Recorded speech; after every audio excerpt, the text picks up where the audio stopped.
এখানে এই যে ছেলেটাকে দেখা যাচ্ছে, এই ছেলেটাকে নিয়ে কিন্তু বেশ সোশ্যাল মিডিয়াতে ব্যাপক আলোড়ন। কি কারণে আলোড়ন? কারণ ওই যে সোহরাওয়ার্দী উদ্যানে কোনো একজন ব্যক্তি ওখানে নানা কায়দা করে একটা মসজিদ নির্মাণ করতে চাচ্ছিল, এবং অলরেডি লোকজন কিন্তু দেশ বিদেশ থেকে বিপুল পরিমাণে টাকা পয়সা তাকে দিচ্ছিল। এখন হঠাৎ করে সরকার কি করেছে, সিদ্ধান্ত নিয়েছে যে সোহরাওয়ার্দী উদ্যান, এইটা তো একটা পার্ক, লোকজন বেড়ায়, ওখানে গাছপালা আছে। শহরে, ঢাকা শহরে তো এমনিতেই বেড়ানোর তেমন কোনো জায়গা নেই, তারপরে আবার সরকারি জায়গা দখল করে, তাও শহর মানে পার্কের মতো একটা গুরুত্বপূর্ণ জায়গা দখল করে মসজিদ নির্মাণ করার চেষ্টা করতেছিল। তো এই জন্য সরকার কি করেছে, এটাকে ভেঙে দিয়েছে। এবং ইন্টারেস্টিং ব্যাপার হলো, এই লোকের পক্ষে এসে সাফাই গাওয়া এবং সমর্থন দেওয়া লোকের কিন্তু অভাব হয় নাই। সাথে সাথে কিন্তু কিছু লোক এখানে এসে হাজির হয়েছে, এবং এইটা যাতে না ভাঙে সরকার সেই চেষ্টা করছে। আর তখনই এই যে ছেলেটা, এই 16-17 বছর বয়স হয়তো, তো এই ছেলেটা কিন্তু তখন রুখে দাঁড়িয়েছে। সে কিন্তু তখন বলছে যে ওই লোকটা আসলে তো একটা ধান্দাবাজ, ওখানে দলবল মিলে গাঁজা মাজা টানে, এবং এখন ফাঁক বুঝে ওখানে একটা মসজিদ করতে চাচ্ছে। তো তখন এক হুজুর কিন্তু তাকে জিজ্ঞেস করে যে এখানে মসজিদ করতে দেয়া হবে না কেন? তখন বলছে যে হ্যাঁ, এখানে ঠিক আছে, ভালো কথা, মসজিদ যদি তৈরি করা যায় তাহলে এখানে মন্দিরও হবে, গির্জাও হবে, খালি মসজিদ হবে কেন? ছেলেটা কিন্তু এই কথা বলছিল। আর তখনই কিন্তু ওই হুজুর লোকটা, সে কিন্তু একে জিজ্ঞেস করে, তুমি কি হিন্দু নাকি? তখন সে বলছে, আমি আমার পরিচয় মানুষ। এই কথা বলাতে কিন্তু হুজুর কিন্তু থতমত খেয়ে গেছে। সে কিন্তু এই ধরনের এই এত অল্প বয়সী একটা ছেলের কাছ থেকে এই ধরনের উত্তর কিন্তু আশা করে নাকি। তো যেহেতু এই ধরনের একটা উত্তর দিয়ে এই হুজুরকে থামিয়ে দিছিল, এবং তারপরে সে বলছিল যে কেন বস্তুত এখানে ওই লোকটা মসজিদ করতে চাচ্ছে, এখানে তার কোনো সৎ উদ্দেশ্য নাই, সে আসলে একটা ধান্দাবাজ, এখানে ওই গাজার আসর বসায়, এখন ফাঁক বুঝে ধর্মীয় সেন্টিমেন্টকে ব্যবহার করে সে বস্তুত এই কাজটা করতে চাচ্ছে। তো যাই হোক, বস্তুত এই 16-17 বছর বয়সের একটা ছেলে যে এরকম উত্তর দিয়েছে যে আমি মানুষ, আমি মানুষ, অর্থাৎ সে, তারে জিজ্ঞেস করা হলো তুমি কি হিন্দু নাকি, তো তখন সে বললো আমি মানুষ। তো এই যে উত্তরটা দিয়েছে, এইটা নিয়ে কিন্তু সোশ্যাল মিডিয়াতে ব্যাপক আলাপ আলোচনা হচ্ছে, এবং এই ছেলেটাকে সাব্বাস দিচ্ছে, সাব্বাস দিচ্ছে। এবং আমার যে ভিডিওর নিচে অনেকে কমেন্ট বক্সে দেখলাম যে লিখছে যে আপনি এই ছেলেটাকে নিয়ে একটা ভিডিও কেন করছেন না।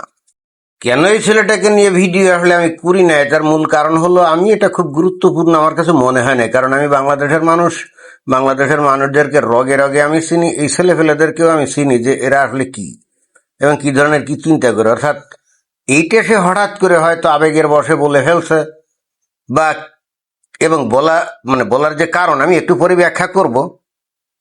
তো তার আগে আমরা একটু দেখি যে এই ছেলেটাকে নিয়ে দেখলাম যে ফেসবুকে একটা লম্বা চওড়া একটা ফটো কার্ড কে জানে ছাপিয়েছে। তো সেটা আমরা একটু আগে প্রথমে দেখি।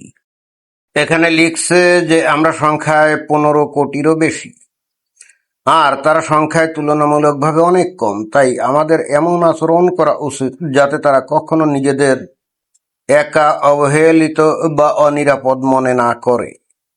একটি সভ্য সমাজে সংখ্যাগরিষ্ঠের দায়িত্ব হল সংখ্যালঘুদের মর্যাদা, নিরাপত্তা ও সম অধিকার নিশ্চিত করা। মানবিকতা, পারস্পরিক সম্মান এবং সহমর্মিতাই আমাদের সবার শক্তি। এখন এইটা কি এই ছেলের ব্যাপারে সংশ্লিষ্ট কিনা কে জানে, বুঝলাম না তো। 15 কোটির বেশি বলতে বুঝাচ্ছে কি বাংলাদেশে যে মমিন মুসলমান আছে, যে 17-18 কোটি আছে, তার থেকে 1-2 কোটি বাদ দিলে যে 15 কোটি থাকে, তো এরা হলো ওই মৌলবাদী না, এরা হলো উদার, এরা হলো ধর্মনিরপেক্ষ, এটাই কি বুঝাতে চাইলো নাকি? তো এর কথায় আমি প্রথমে আপত্তি জানাবো, এই তথ্য একেবারেই ঠিক না। বরং 2-1 কোটি লোক, মানে যদি বাংলাদেশে এখন মনে করেন যে 17 কোটি মুসলমান থাকে, এট বেস্ট 2 কোটি লোক হয়তো উদার ধর্মনিরপেক্ষ এরকম হবে, বাট বাকি যে 15 কোটি লোক যেটা এখানে বলতে চাচ্ছে যে তারা উদার, এটা সঠিক না। এটা হলো, মানে কিছু লোকজন আছে আদিক খেতা করে অনেক কিছু লেখে, অথবা মনে করেন যে যারা নাকি বাংলাদেশে থাকে না, অনেক ক্ষেত্রে এরকম মনে করে। এখন যে নাকি বাংলাদেশে থাকে সে অনেক ক্ষেত্রে মনে করেন এটা এরকম লেখে আর কি। তো যাই হোক, কেন আমি এই ছেলেকে নিয়ে ভিডিও করি নাই তার কারণ হচ্ছে আমি একেবারে নিশ্চিত এই ছেলেটার তার নিজের ধর্ম সম্পর্কে কোনো আইডিয়া নেই, এবং তার নাম দেখলাম যে আফজাল, মুসলিম ঘরে জন্ম, সো হোয়াট, এখন ইসলাম সম্পর্কে তার কোনো আইডিয়া নাই। এবং যেদিন এই ইসলাম সম্পর্কে তার আইডিয়া হবে সেদিনই কিন্তু আমি নিশ্চিত এই যে কথা এখানে বলছে না, এই কথায় সে থাকবে না। তো কেন কথাটা বললাম, যে দেখেন আমরা যদি ইসলামের শিক্ষা যদি দেখি, এখানে এই সূরা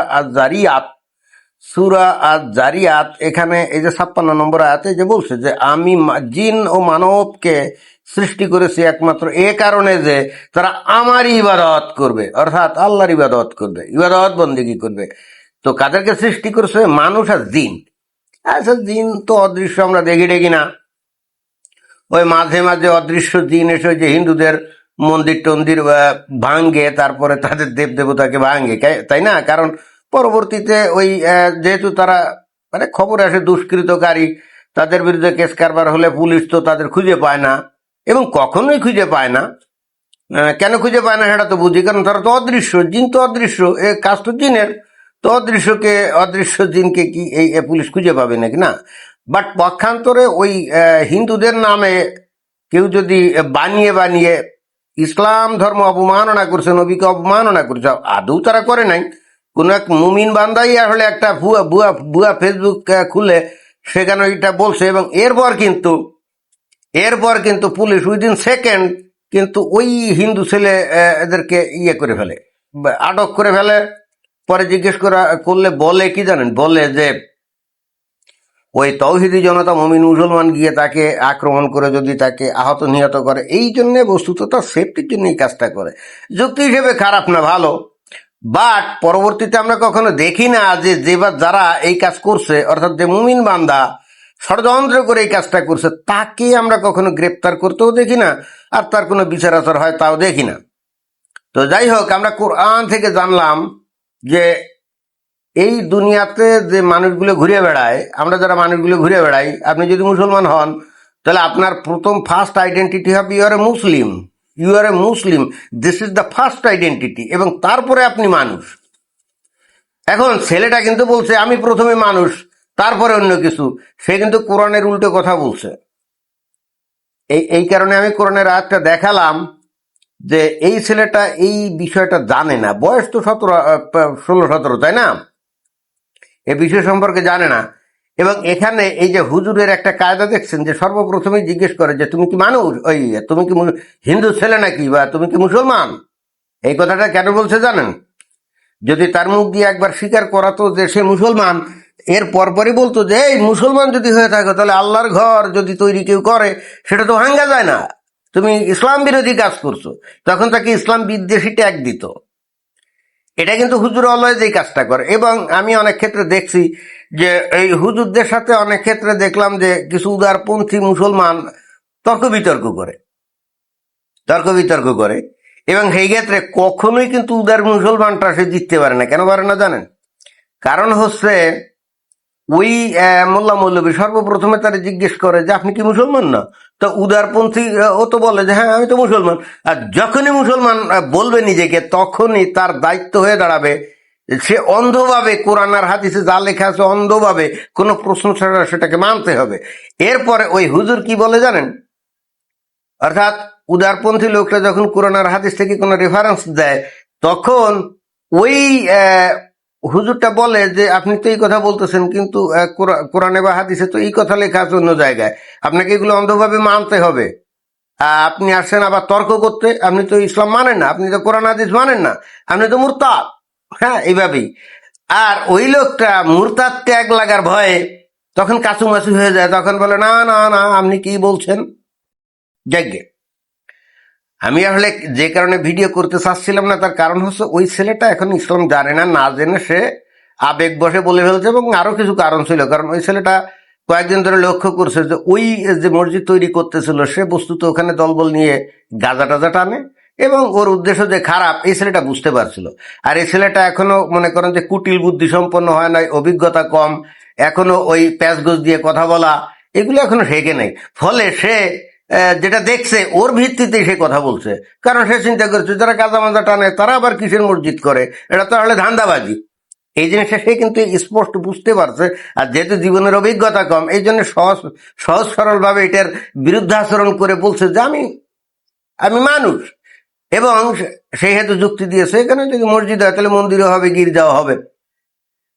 কিন্তু আমি একেবারে গ্যারান্টি দিয়ে বলতে পারি, একেবারে 99% গ্যারান্টি, মানে 1% আমি ছেড়ে দিচ্ছি এই কারণে, আমি ভুলও হতে পারি ওই 1%, বাট আমি 99% গ্যারান্টি দিতে পারি এই ছেলে আজকে থেকে 5-7 বছর পরে, অর্থাৎ আরো যখন একটু বয়স হবে, যখন সে ইসলাম জানবে, যখন সে মসজিদে যাবে, আর যখন এই হুজুরা তাকে এই সূরা আজ-জারিয়াতের 56 নম্বর আয়াতে এর এই বিষয়টা যখন তাকে বলা হবে যে আল্লাহ এই মানুষকে সৃষ্টি করেছে শুধুমাত্র আল্লাহর ইবাদত করার জন্য, দ্যাট মিনস তার ফার্স্ট আইডেন্টিটি হলো সে মুসলমান। আর যখনই ফার্স্ট আইডেন্টিটি মুসলমান হবে, তখন কোনো ক্রমেই ওই মসজিদ যেখানেই তৈরি হোক না কেন এর বিরুদ্ধে কোনো কথা বলা যাবে না, ওইটা ভেঙে ফেলার পক্ষে দাঁড়ানো যাবে না, তাহলে হয়ে যাবে সে মুরতাদ। আরে আল্লাহর ঘর ভাঙ্গার পক্ষে কথা যে বলে সে মুরতাদ না।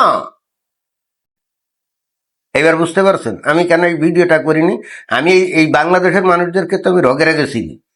এই দেশের ছেলে পেলেগুলো, বাংলাদেশের ছেলে পেলেগুলো কিভাবে মানুষের সেটা আমি রগে রগে জানি।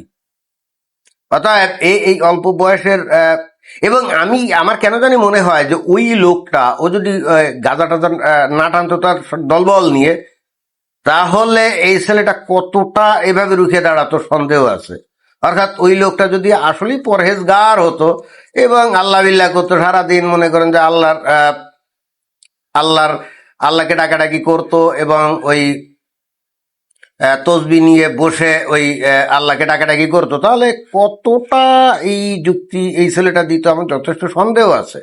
সে বেসিক্যালি স্ট্রংলি প্রোটেস্ট করছে ওই লোকটার চরিত্রের ত্রুটির কারণে। আমার কাছে এটাই মনে হয়েছে। এবং আমি এটাও গ্যারান্টি দিয়ে বলতে পারি, যেটা আমি একটু আগে বললাম যে 99% আমি নিশ্চিত 5-6 বছর পরে সে যখন ভালো করে ইসলাম জানবে, কারণ যেহেতু মুসলিম ঘরের লোক সে তো অবশ্যই নামাজ পড়তে মসজিদে যাবে, তাই না? সারা সারা সপ্তাহে না গেলেও অন্তত ওই শুক্রবারে তো যাবে। আর তখনই কিন্তু একে প্রত্যেকদিন সবক দেওয়া হবে, প্রত্যেকদিন সবক দেওয়া হবে। এবং অলরেডি তাকে হয়তো কয়েকজন হুজুর ডেকে সবক দিয়েছে এবং তাকে বলছে তুমি যদি মুসলমান হিসেবে নিজেকে, মুসলমান ঘরের সন্তান হিসেবে যদি নিজেকে দাবি করো আর মুসলমান বলে দাবি করো, তোমার কোনোভাবে উচিত না কোনো মসজিদ তৈরি, তাকে যেই করুক, সুর বদমাস অথবা গাঁজাখোর অথবা মাগিবাজ, যেই মসজিদ তৈরি করুক না কেন, এই মসজিদ ভেঙে দেওয়ার ক্ষমতার কারণে, কারণ এটা আল্লাহর ঘর। এবং যদি এটা করো তাহলে তোমাকে জাহান্নামের আগুনে পুড়তে হবে। ওরে ভয় দেখাবে জাহান্নামের আগুন, ওরে কিন্তু ওই যে ওই 72 হুরের ভয় দেখাবে না। এখানে কিন্তু ইন্টারেস্টিং ব্যাপার আছে, অল্প বয়সী ছেলে পেলেদেরকে ইসলামের মধ্যে আটকে রাখার জন্য আগুনের ভয় দেখাতে হয়। এই তুমি যদি এটা না করো, এই যদি ইসলাম না মানো, নামাজ না পড়ো, যে রোজার না রাখো, অথবা অমুসলিমদেরকে যদি ঘৃণা না করো, তাহলে কিন্তু তুমি জাহান্নামের আগুনে পড়বে। এবং বাচ্চা কাচ্চা অল্প বয়সে পোলাপান এরা তো আগুনের ভয় বেশি পায়, তাই না? আর বয়স যখন একটু বেশি হবে, আমাদের মতো মনে করেন বয়স যাদের, তাই না, তাদেরকে দেখাতে হবে 72 হুরের স্বপ্ন, বুঝেন নাই?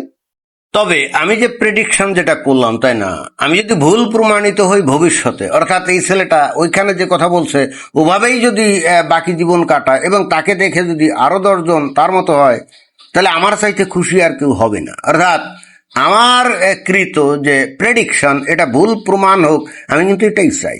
ধন্যবাদ।